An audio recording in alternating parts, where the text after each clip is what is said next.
Anong kailangan mo? Si Roxanne po. Kahit din sa loob, sige, pasok ka, tatawagin ko lang.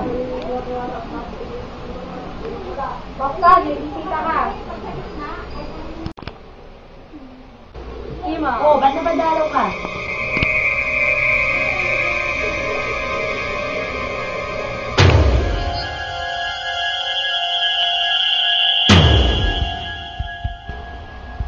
Uy, okay ka lang?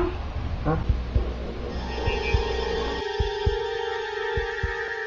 Well, si Aaron nga pala. Aaron, yung mga kaibigan ko. Ay. Saka si Joshua, kaibigan niya.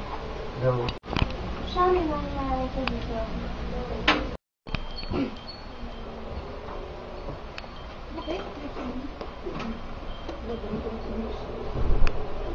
Opo muna tayo dito. O, Joshua, upo ka nandun.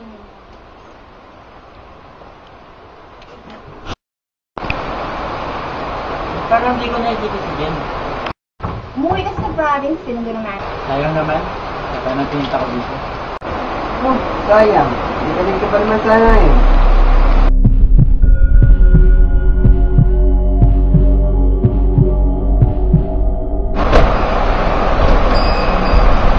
Oh, Tessa. Kailangan pa kami ni Joshua eh. Ayun na nga dun. Wala naman yung pinita ko dito. Bakit? Kami na ako kay Jen ha.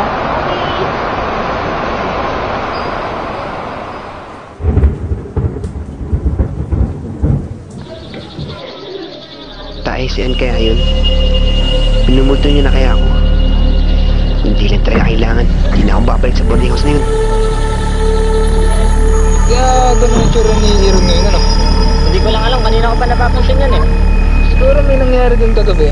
Ewan ko. Sila ni Joshua magkasama kagabi. Kasi yata. Siguro nga. Gawin kasi yung Joshua.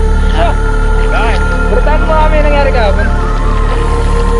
Ano? Bakit? Ano nangyari kahapon? Ba't yun nagkaganon? Si Hiro. Ewan ko nga eh. Kasi paglabas namin din sa bahay ni Rock na doon na yun eh. Nasa sa ano? Si Jen. Ba't trip ka kahapon? Tol. Bakit? Wala doon. Hindi ko masana. Sayang. Wala ka bang pera? Asa ka tol? May pera to. Oo, bakit may trabaho ko lang. Tira. Ba't nga pala natin si Hiro ngayon? Una nga tol eh. Hindi ko nga alam. Basta paglabas namin din sa ano ba? Yun na yun. Hindi kayo magkasama kahapon. Yan na. Tanungin natin. May problema eh.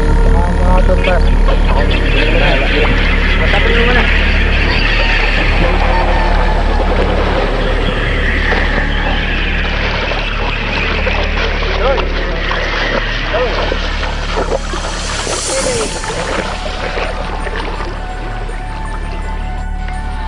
Pero ba't nga ganyan ka ngayon? Wala pre. Hindi ka okay naman yung pag-usap niya ni Roxanne kahapon? Hindi kasi yun eh. Ano? Sa boarding house. Ano meron sa boarding house?